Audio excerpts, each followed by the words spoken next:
Welcome to LOA Today. Walt Thiessen and life coach Tom Wells here. Today is Friday. Happy Friday, March 23rd, 2018, 8 a.m. Eastern Time. Your first daily dose of happy for the day. And it's been a happy week for me. I've had a successful week in terms of manifesting stuff.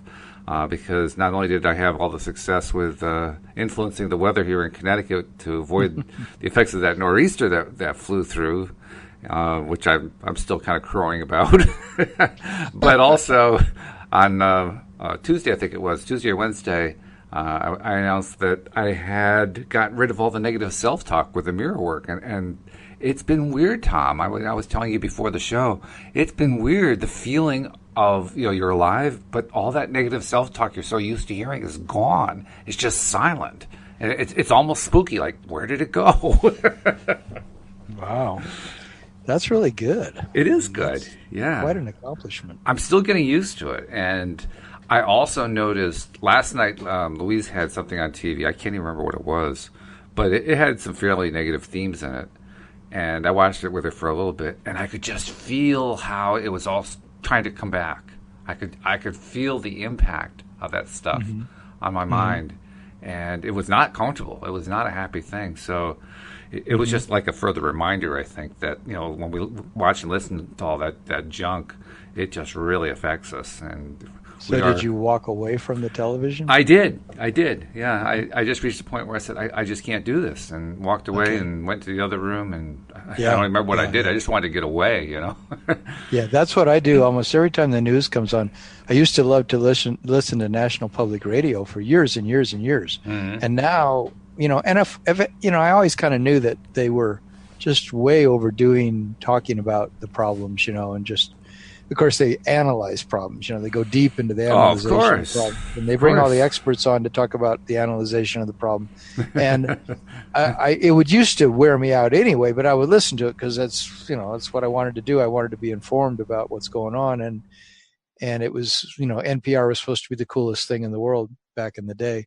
But then, when it comes on, like in between listening to music, and a little bit of it comes on in the car on the radio, I just listen for a few seconds, and as soon as it gets to that feeling of this doesn't feel good, I just shut it off. Yeah, because I don't really care what they're talking about if it doesn't feel good. But if it does feel good, I've listened to whole shows, sometimes like Science Friday or something, if they're talking about something that feels good.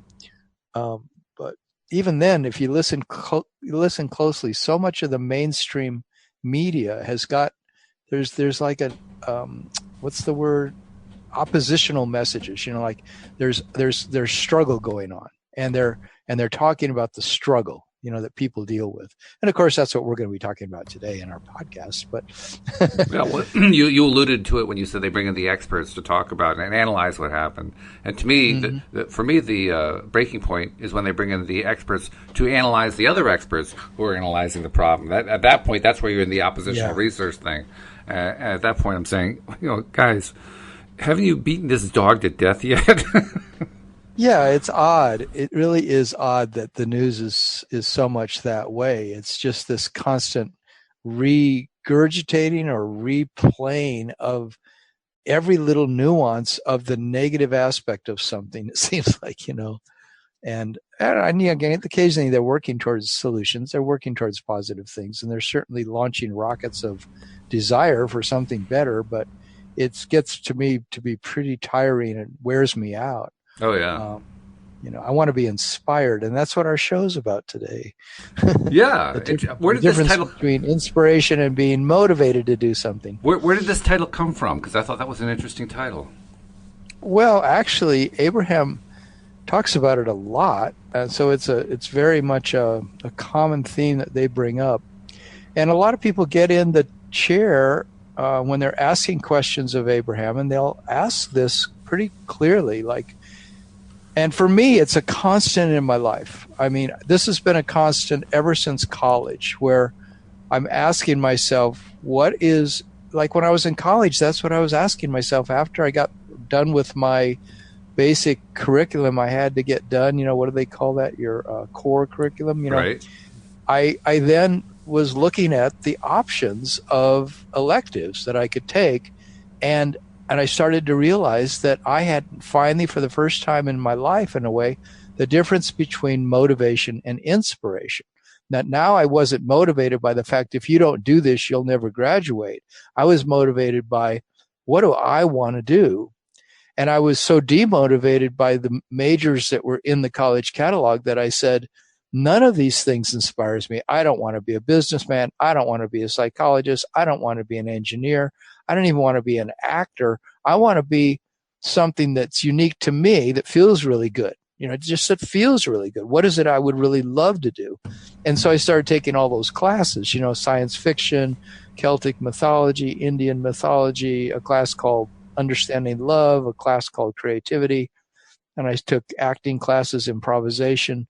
I just started taking all these things that felt good to me. And ever since then, my whole life has been, does it feel good? Does the thing that I'm doing feel good? And if not, I really don't want to do it. And luckily, the job I created was only 100 days a year because I had to motivate myself to do that job, even though there was good feeling parts of it, luckily. Good. But largely, those 100 days a year that I worked I had to motivate myself. And luckily, I made really good money every day, so I could live really well on 100 days a year. But it was motivation. And then the rest of the time that I wasn't working, I was trying to do things that inspired me. But it was so ingrained in me as a kid to do things from motivation rather than inspiration that I'm still, to this day, dealing with it every day. Like, what is it to be inspired today to do the things that I want to do? Or am I feeling motivated by the things I need to do, and I better do them, or else there's going to be consequences to pay? So is that the difference for you between inspiration and motivation? I'm wondering, how do you measure what's inspiring you? Yeah, well, I measure it by how I feel. And when I look at, I slowly quit making a list of things to do based on, if you don't do these things, there's going to be consequences to pay.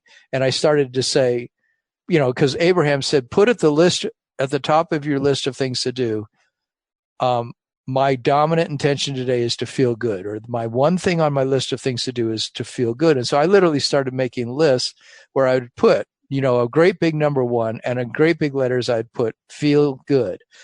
And then I would list, and I get these small pieces of paper where I couldn't put too many things on them. And I would write like 5 or 6 things, other things I was going to get done that day.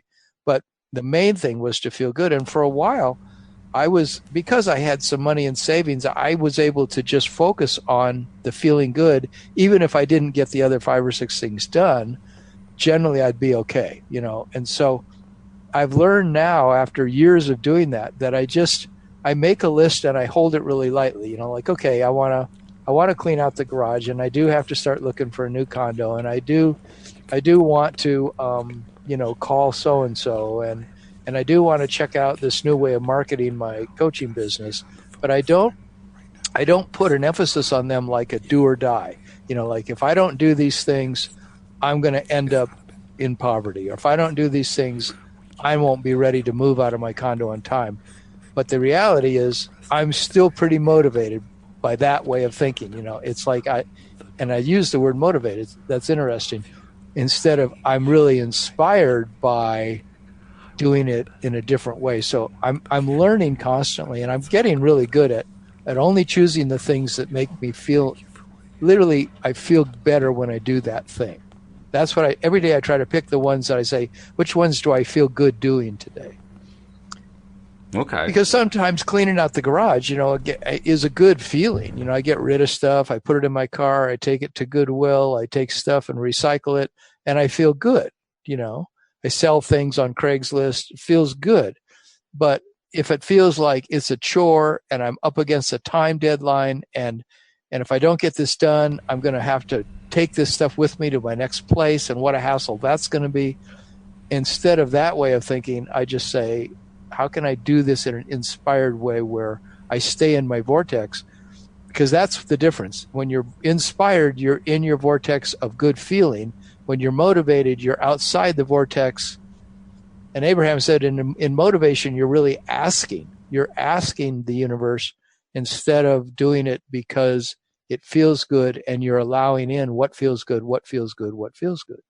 So you're kind of going with the idea that emotions are communications from our inner being, and that if they feel good, that's a message. That's a message to you. Yeah, yeah. And Abraham said that's the biggest thing happening in our lives, is that we've cut off our belief that following what feels good is the way to live.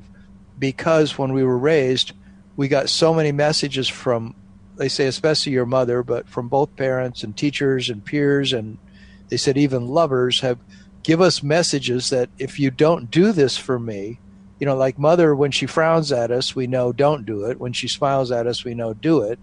And so we learn to respond to these cues from our environment, that we do it out of a feeling of obligation. We do it out of a feeling of, if, you know, do or die, you know, we do it out of all the wrong reasons, you might say, that don't really turn us on. But if we were taught from the time we were really little, do it, honey, because it feels good. Do it because you want to do it. Do it because it makes you happy. And if our lives were kind of set up that way from the beginning, then we would, Abraham said, we'd have a completely different society. You know, it would be a paradigm shift. If everybody was following what felt good to them, there's an amazing paragraph I found about it. I can read it now or later, but I don't want to just talk and talk and talk. Well, no, that's all right, because, in fact, I'm curious to hear what they have to say, because I've often thought the same thing. In fact, I've even voiced that opinion here on the show, that if we had this kind of large scale, and by large scale I mean more than a dozen people, you know, hundreds, maybe thousands, maybe tens of thousands of people shifting the way that they choose to live their lives by, like you say, choosing to live by what they're inspired to do, and what they're based on, making their decisions based on how they feel about what it is they're going to do, and so forth, that we would have a dramatically different, and I would say a dramatically better society. So I'm encouraged to hear that Abraham said the same thing. I'm curious to say, you know, well, what is it that they said exactly? Well, you know, how do they spell it out? The mind-blowing quote that I put in italics when I heard it last night, they're, you know, because they're talking about following your emotional guidance system, because that's the only thing that can ever bring you happiness. So if your emotion is telling you it doesn't feel good, you move away from the thing that doesn't feel good, and you move toward the thing that does feel good, and you get better and better at that. And eventually, you could say you're following your bliss. You know, you're literally doing the thing that Joseph Campbell's, you know, the great archaeologist, anthropologist who studied human nature for so many years, and he said the key to your entire life, coming from all the scriptures and all the mythology of the world, is follow your bliss. And if you follow your bliss, your life will work out the way you want it to work out. So here's what Abraham said. Ultimately, this is the ultimate absolute truth of all of this. If every person that you knew were in the vortex, in that place of allowing what they really want to come forth, so following inspiration, there would never be anyone who ever harmed anyone. There would never be anyone who ever insulted anyone. In other words, you would have a paradigm shift. You would move to another plateau of life. There would still be contrast. You would still have expansion, but there wouldn't be the brutality or the inhumanity that so many people who are doing so much of their behaving or acting out are doing from outside the vortex. So because of this huge thing in our society, to do things because you better do it or else there'll be bad consequences, people acting from that place are the main reason we have so much brutality and inhumanity to each other, and people insulting each other or harming each other, because they're driven by this demand to do it or else, you know, and they're not following their happiness, you know, their joy. It makes a lot of sense to me. There's a part of me that says, well, I want it to be that way. So is it just me engaging in wishful thinking again?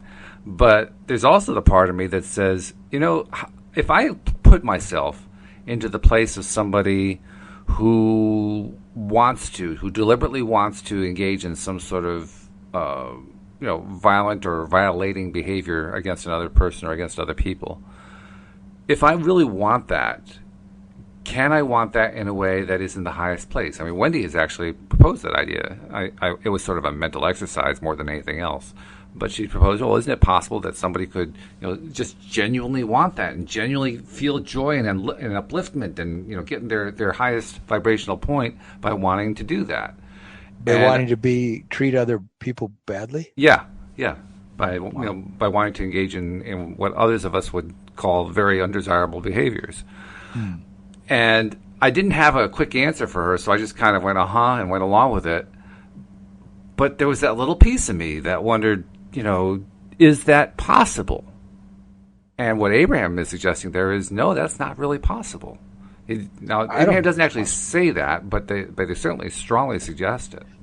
They do say one thing, and I had a client ask me, in fact, it was a discussion recently as to whether or not, writing about relationships that have gone bad. If you've gone through, say, tremendous struggle in your relationships in your life, and now you're 45 years old and you've learned so much about relationships, you've had these like 8 failed relationships or something, and it's been such a roller coaster ride that you feel inclined to want to help other people avoid the same pitfalls. So you start writing about all those bad relationships. Mm-hmm. And, this person was saying it was bringing them down to write about that because it was putting them back in the vibration of all that pain, right? But that they wanted to do it because they wanted to inspire other people. And Abraham was saying, you're putting yourself in a step one moment when you want to do something like that. Well, I want to listen to what's going on in the world news because I want to help out. So if I know how bad it is with, Black Lives Matter, then I want to listen to the really bad stories of how the police are abusing blacks, because then I'll really be motivated to want to help.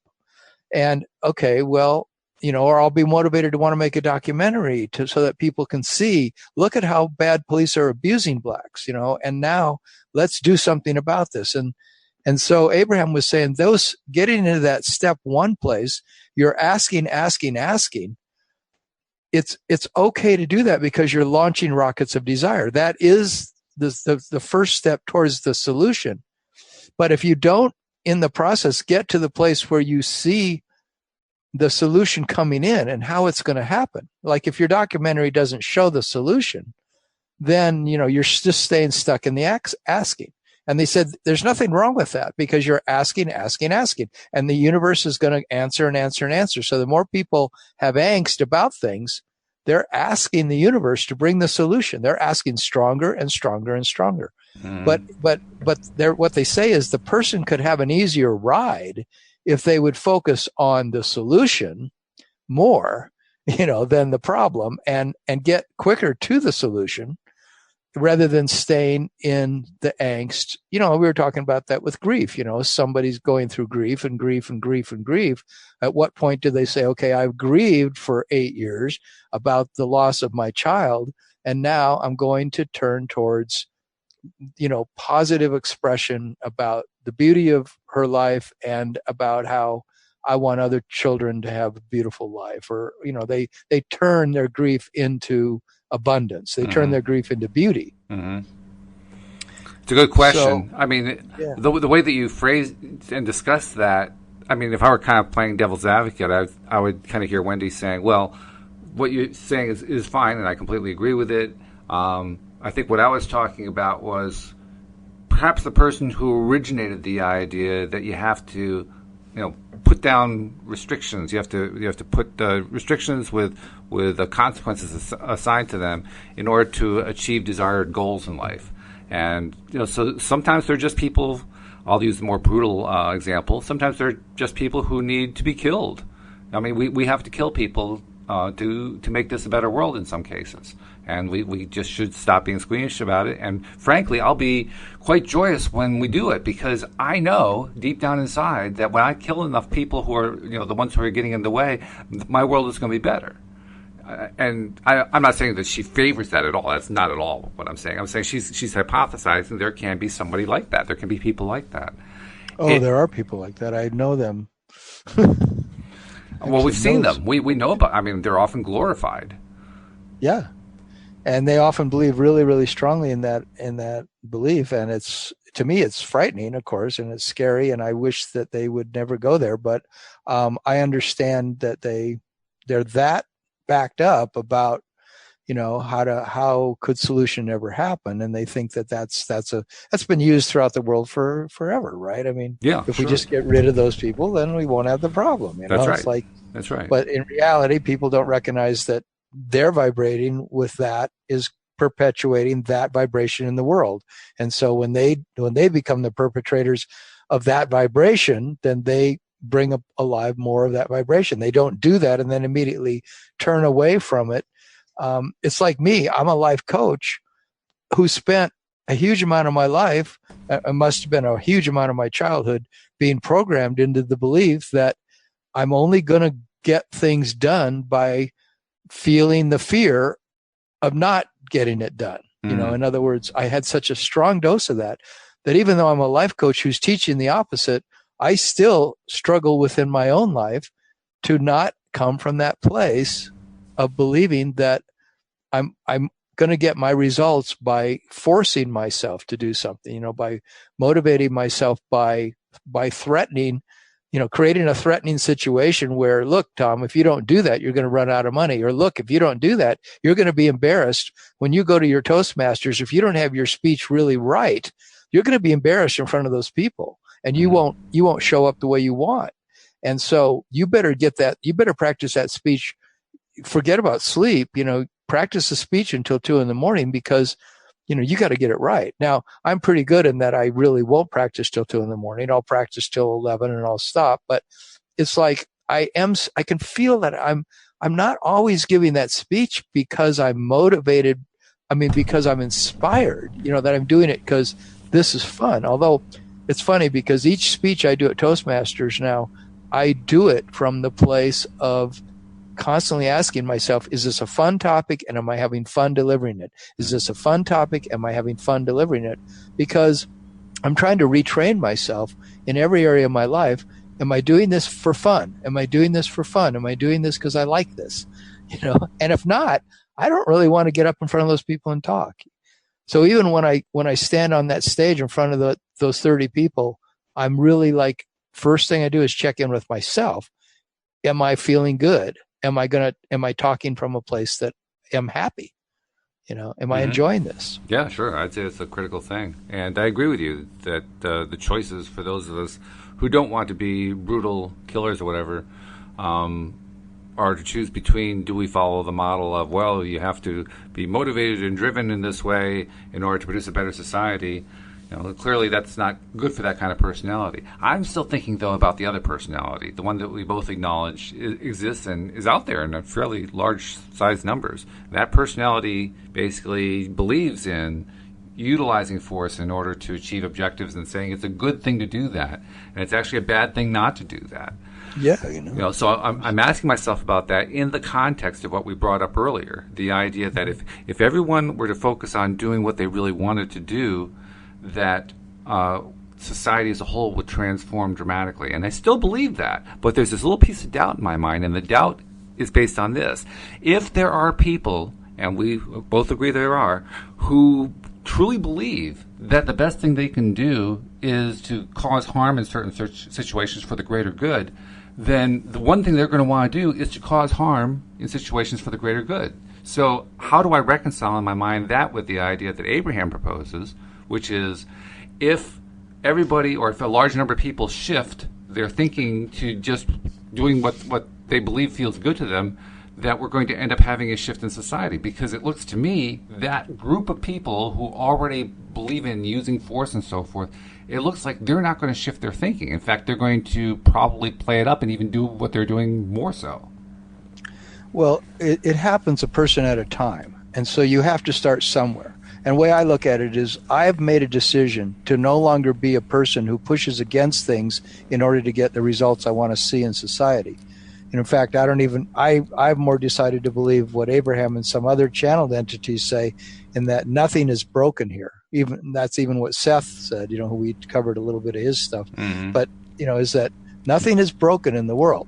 Now, that's a tough one to buy at all if you believe that, that there's other perpetrators who need to be called out, and you need, or that there are problems in the environment that need to be addressed by being aggressively, fighting for the cause. And so then if you say to those people, if you would just follow your bliss and what feels good to you every day, you would do more good for the world than by pushing against these things. Well, I think that's the real value right there, obviously, because what it really does is say to people who are not force-oriented, live your belief. When you live your belief, that makes the world a better place. And I do agree with that. I think that is universally true. It's true no matter what the number is, a small number, a large number, a medium number, it makes no difference. I'm just not sure I'm totally ready to buy into the idea that the world as a whole changes dramatically as long as there are large numbers of people who are utilizing the contrast in the other way and doing it from their own position of bliss. Yeah. Well, it's interesting. I noticed that with my kids' generation, because they're all between ages of 25 and 35, that with their peers, and I guess I'm really fortunate that my kids are so creative, but they are pretty representative of a lot of their friends. And I noticed that tons of kids, and that I guess it's the millennial generation that are like my kids, they follow their bliss as much as they possibly can, whether it comes to what they want to do every day or it comes to the work they're doing. So, my three kids, one's a DJ, one's a professional singer, and one's a professional jeweler. They all are doing stuff that are just wonderful, turning themselves on to such awesome things. Mm-hmm. But then when I look at what a lot of their friends they grew up with are doing, they're also doing amazing things. Friends are, incredible artists. Friends are, I don't know what all it is, but they're a lot of creative people. Excuse me. There are a lot of creative people, and that's a great thing. And the younger generation is choosing that a lot more than my generation did. A lot more. Yeah, I think there is an overall trend, and I think it's even true for our generation, that we're sort of like the late bloomers, right? The baby boomers are the late bloomers, but we are showing signs of wanting to spend more of our time on what we enjoy and less time on what we feel like we have to do. I mean, there's still a very strong tendency in the other direction, but it's less of one. I mean, as I look back generation by generation going backward, each previous generation was followed by a generation that expanded the envelope more. And while I certainly would not have wanted to live in those earlier generations with all the restrictions they had, I could still see the trend. The trend is definitely there. Yeah. And it exists today. And the really interesting thing, I think, is looking at what happens when the millennials, which is now starting to happen, as they have their own children. What happens to I don't know what the name of the next generation is, but whatever that generation is, they're going to be expanding the envelope even more. That's right. That's going to be really interesting. And that's why Abraham has said so many times is we're not worried about your world at all and where it's headed, because there's so much good new energy coming in, and all of that new energy is coming on the shoulders of the previous generations, and their intention is to follow their default state of bliss.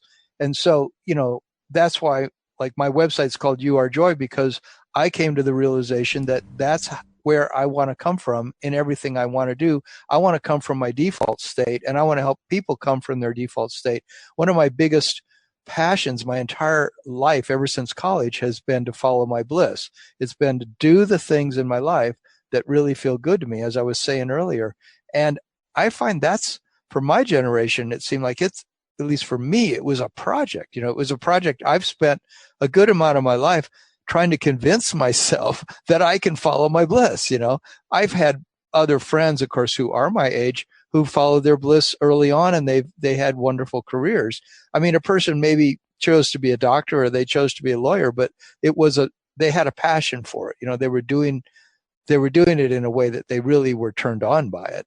And I say anybody who's doing something that feels good to them, I say go for it. It's that good feeling that matters.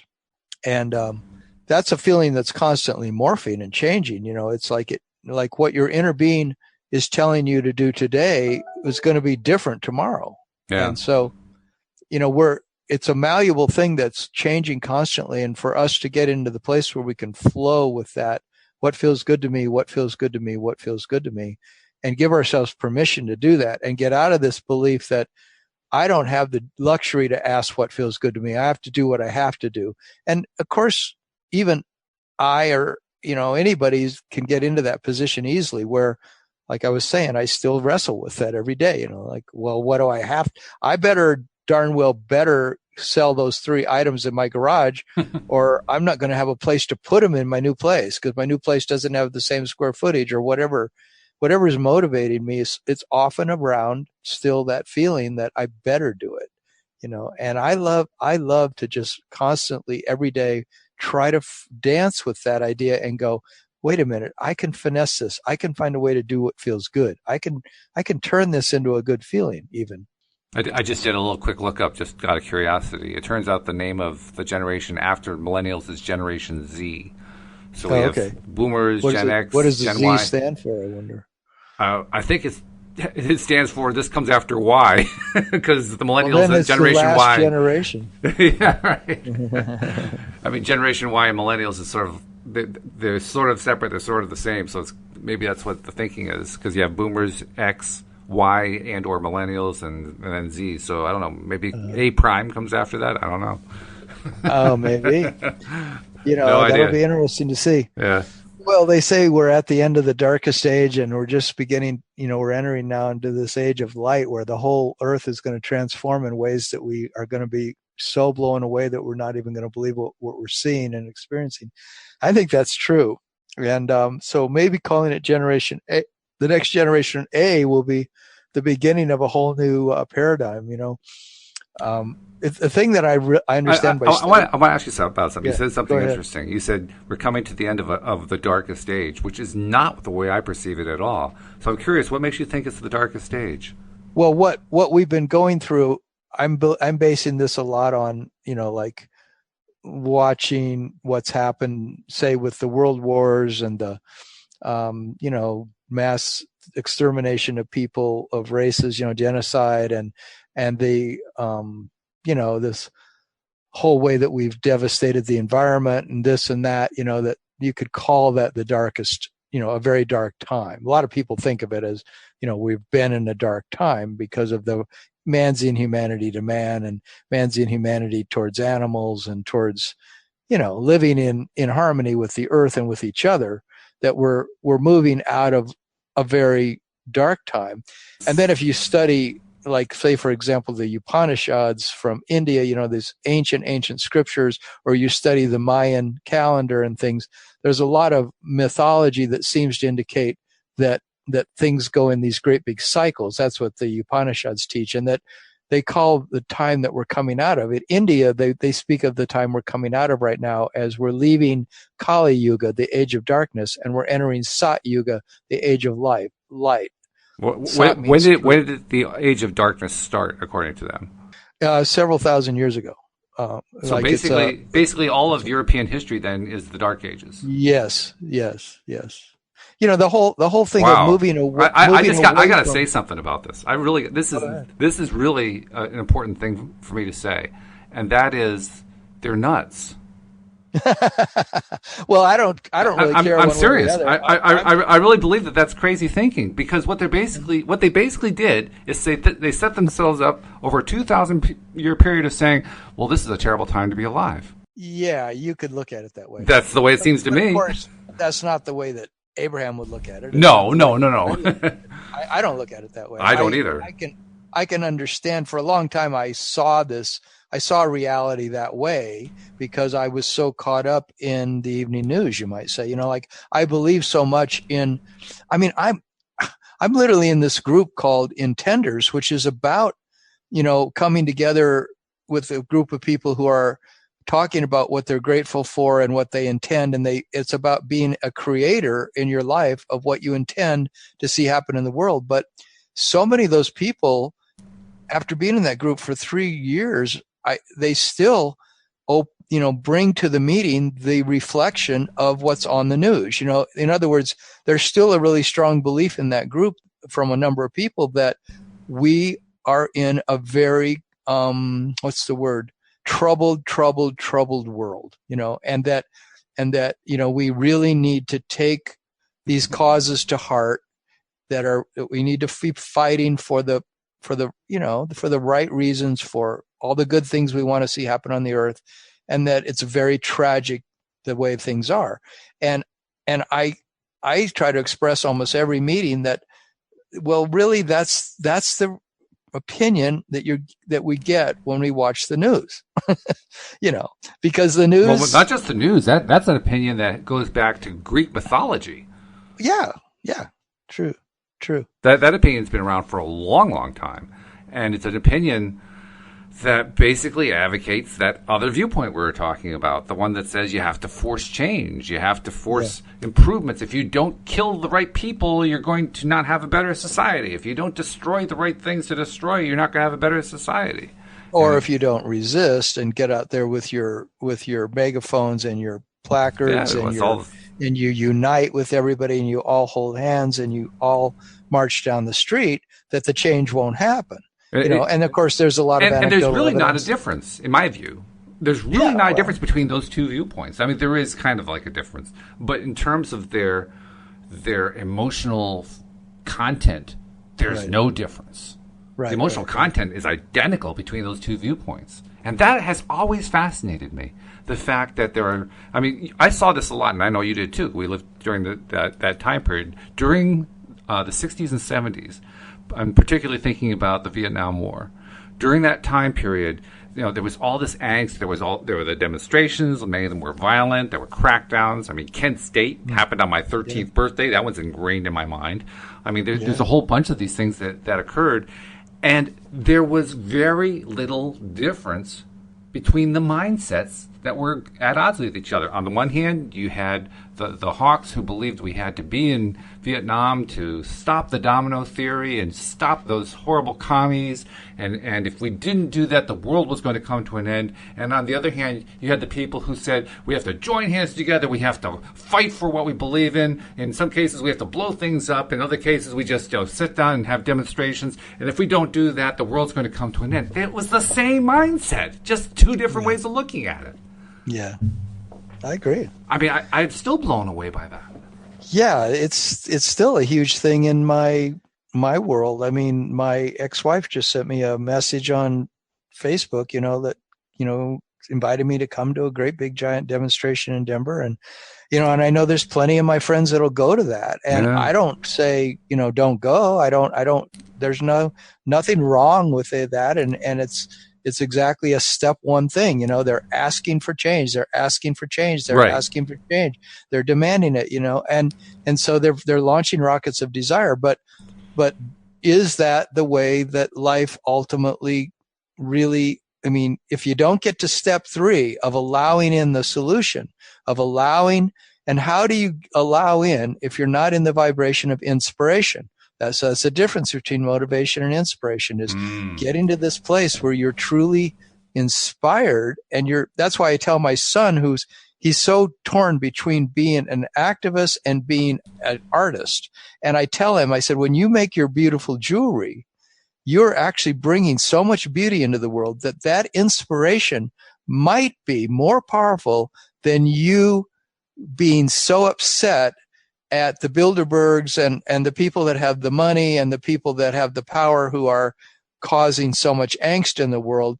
Says you might do more to affect change in the world by making beautiful jewelry and bringing all this light and ease and happiness into people's lives. No, I would say would do more, not just might. I would say would, for sure. Well, I say might to him because he's so strongly I understand. Yeah. In the fight. He's like, if you don't fight, you are part of the problem. That's how he sees it, to the point that I think, he would get violent, if he was given half a chance, like, because he so strongly believes that these other people are screwing up his life. They're screwing up his future, because, by cutting off, by creating a world that is possibly going to die because of pollution, because of global climate change, or by, making a monetary system that is totally oppressive with haves and have-nots.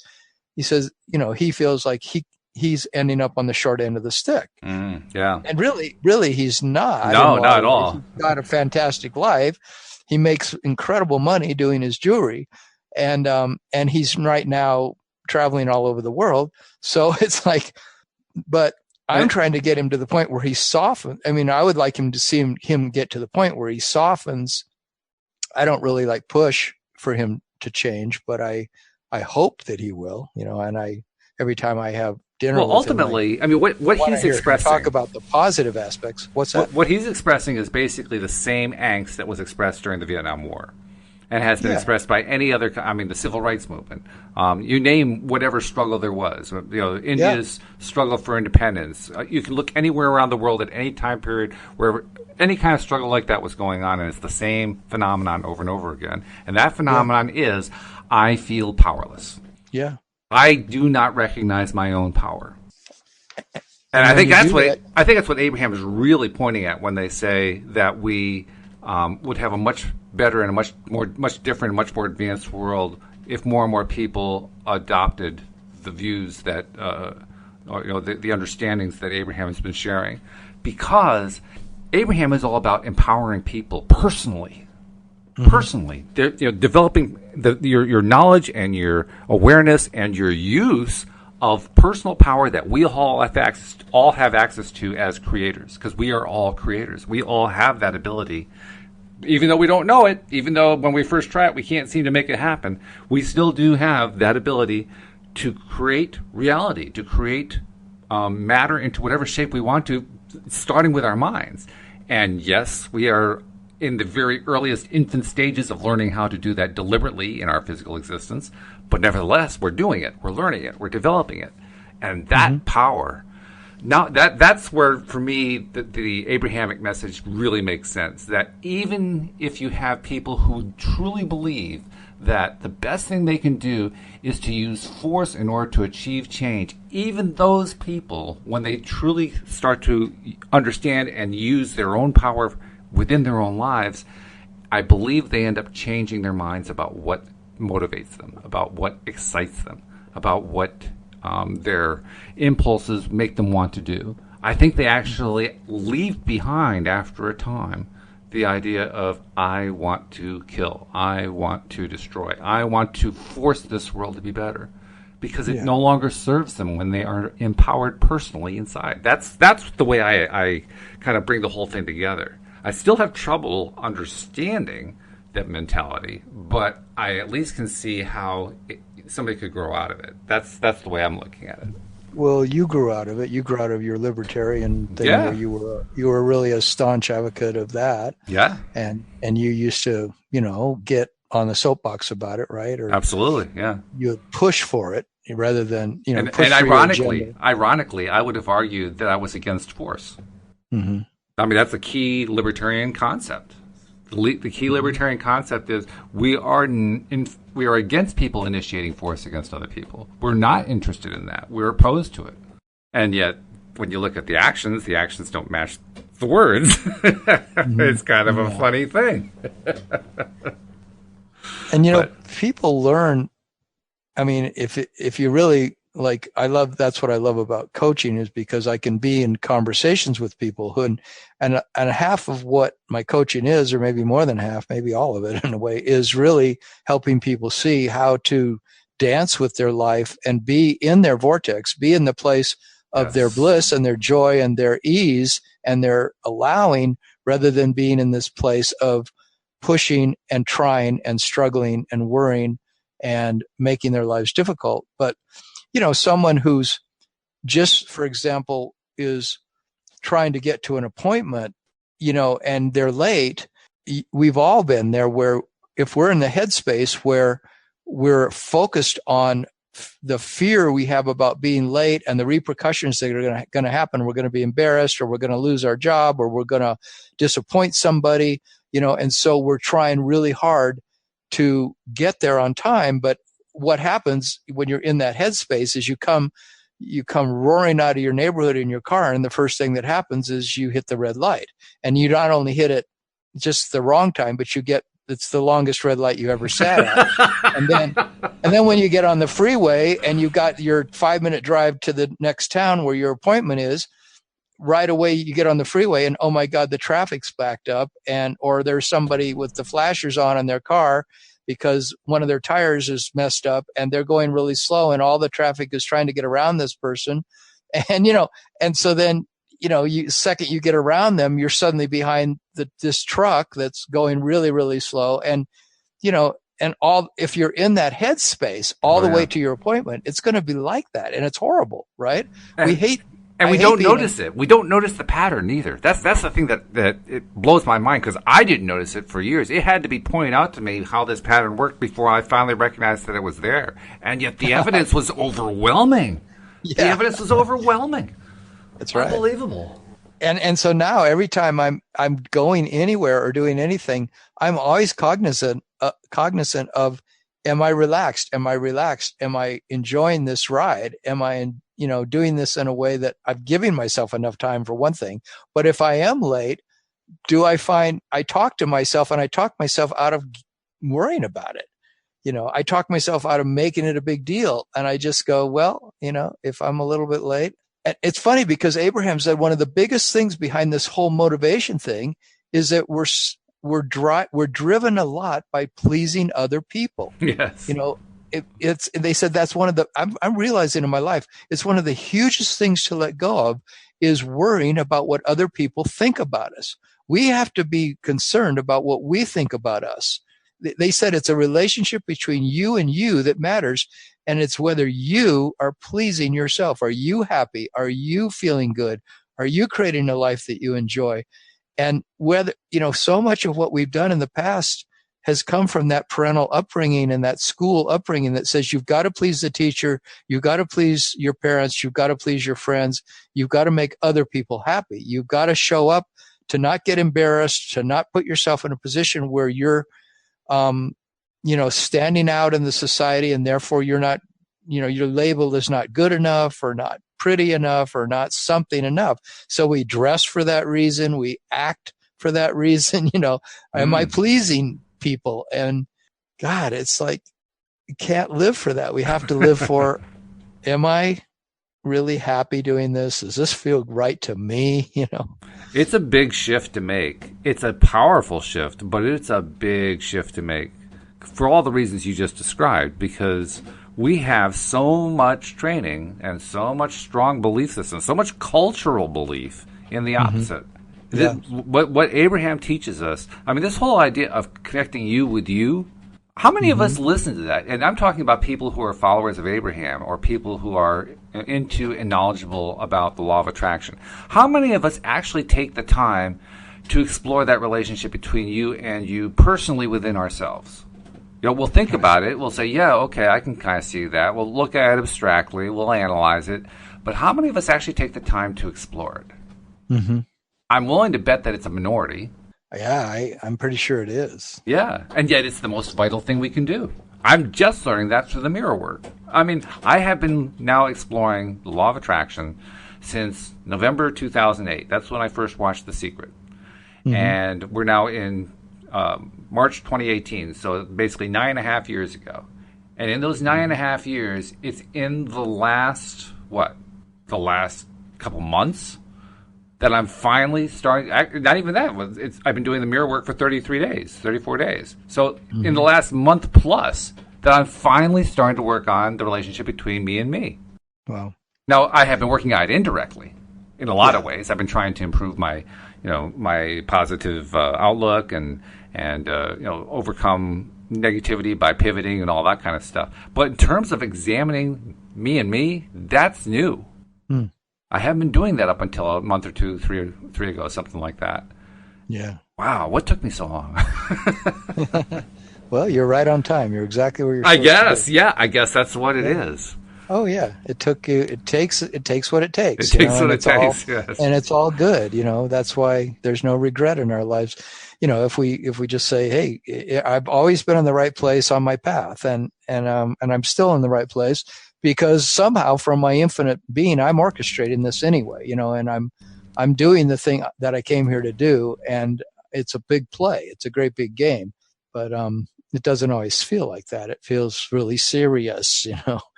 And but it really That's is a good point. It feels really serious. That's a great point. That goes right to the point of the topic today. Because if we spent more time not treating it as serious and treating it as fun, I wonder how much faster we would get to the places we want to be, attract the abundance we want, attract the health we want, attract the relationships we want.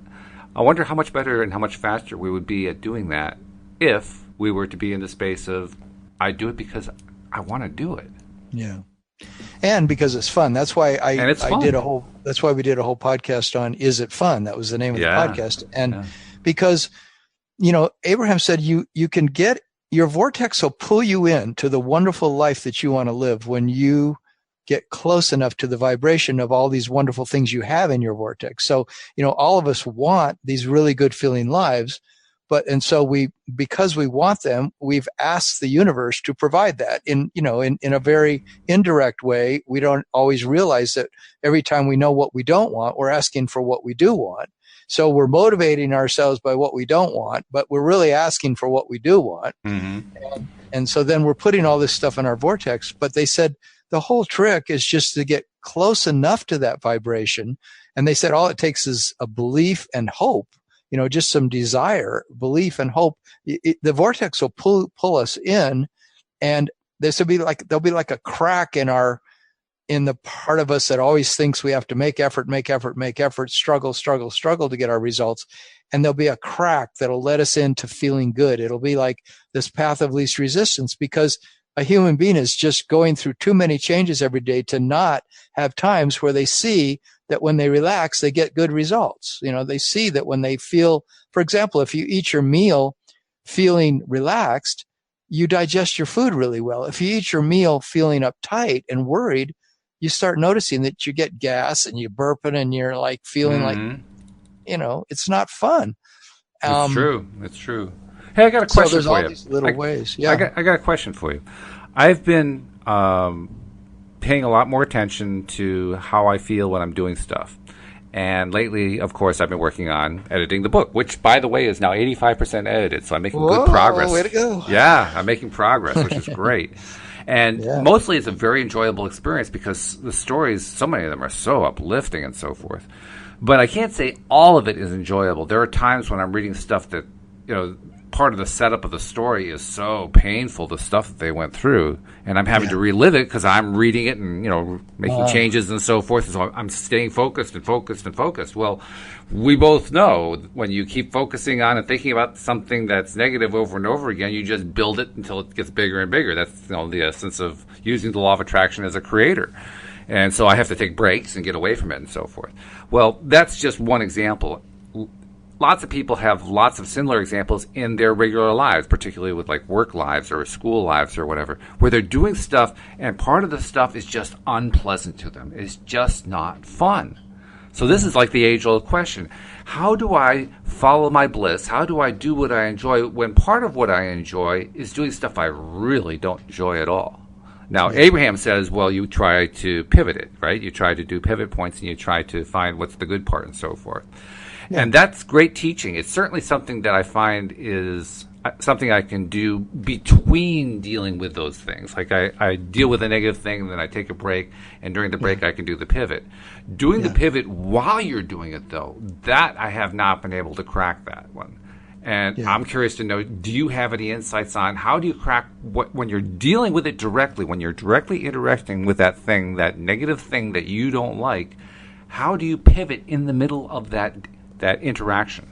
Yeah, what I do and what Abraham suggests is that you look at things about it that you can lighten up those things, that you can soothe yourself about. So let's say, I don't want to clean out the garage, but I have to clean out the garage. So I go out there and I look at all that stuff, and first thing I think is, oh my God, there's so much stuff, and I'm so tired of trying to deal with this stuff because I can't get rid of it, but I don't want it anymore, but I can't get rid of it because I still think I need it. Well, then, I start talking to myself about, well, let me do, I guess I can do one thing at a time. What's something in this garage that I could do that feels somewhat good, like to deal with? Oh, well, okay, I'm going to sell that cargo box, that rocket box that goes on top of my car. So why don't I get it and just start to clean it up, and I'll take some pictures of it, and I'll, so I'll do that, and that feels okay. That felt okay. And that, well, what's something else that sort of feels okay? And I do that, and I get a few things into my car, or I sell a few things on Craigslist, and oh, well, the garage is not so crowded now, and so it becomes this process of, every time I face the situation, is there something about it that I can make lighter, that I can soothe myself? It's soothing ourselves is the main thing, and that's the main thing I do with clients. It's like, can I help soothe them and uplift them a little bit? Like Abraham uses the, the thing like the focus wheel. You can't get on the focus wheel unless you find something that feels somewhat good to you. And take a second to explain what the focus wheel is, because that's not a topic we talk about a lot. Okay, yeah, that's a big thing to explain, but it's just basically a way of you make a circle on a piece of paper, and you make all the marks of the clock on the circle. 12 o'clock, 1 o'clock, 2 o'clock, 3 o'clock. You make a mark at each of those points, and then you put something in the center that you're having a problem with. Like I could put in the center, I need to clean out the garage, or no, I want a clean garage. And then at the top, I put something that makes me feel like this can be okay. It says, well, I know I'll feel better when it's cleaned out. Okay, I put that at 12 o'clock. And at 1 o'clock, I put something like this. Maybe if I do this one thing at a time, I can actually enjoy it. And at 2 o'clock, I put when I did get rid of that rocket box, it did feel a lot better to have sold that and gotten it out of the garage. It was such a big thing. And at 2 o'clock, I put something similar, like when I got rid of the bike rack, I actually got $50 for that. That felt good, So you put things on this focus wheel that help you slowly feel better about accomplishing the thing that seemed like such a big deal, such an onerous, difficult project, or whatever it is that felt so difficult, difficult in a relationship. And then you say, what's some little thing I can do that gets me in a momentum of feeling better about it. And then you add another better feeling thing. And pretty soon you develop an actual momentum. And you realizing that you're getting it done and you're feeling pretty good about it. So that's what you do. That's one way you approach the whole thing. And I think part of it too is recognizing that sometimes when you're doing stuff that's unpleasant, you always want to get yourself into that positive frame of mind before you try to go at it, and you want to find that silver lining before you go at it. But the other part is recognizing you don't have to keep plowing through until it's painful. You can actually just plow through until you reach a certain point that's not comfortable, and then stop and take a break. Exactly. And then get yourself back into a positive frame of mind, and then go at it again. Because that way it becomes easier to get the job done. I just have never found anything better than that in terms of I'm in the middle of the really rough stuff, other than just disengaging for a while. Because when you're in the middle of it, that's a great thing to do. And go get aligned again. They say take a nap. Yeah, take a nap. Go sit and meditate for 5 minutes. Go take for a walk. Take a run. Anything. Yeah, just something to break it up. Put on your headset and listen to your favorite music. Exactly. Yeah, it's all good stuff. So, Tom, we're at the end of our time as usual. Just as things really, really get going. But it's been great. Tell us how can people reach you if they need to reach out for personal assistance? They can go to my website, which is youarejoy.com, youarejoy.com, and they can sign up on there. There's a page for a free coaching session with me, which they can sign up on the website for. And then from there, they can decide if they want more coaching with me. All right, great. Well, have a great weekend, Tom. We'll talk again on Monday. Thank you, Walt. Take care. All right, we'll see you all next time here on LOA Today. Goodbye, everybody.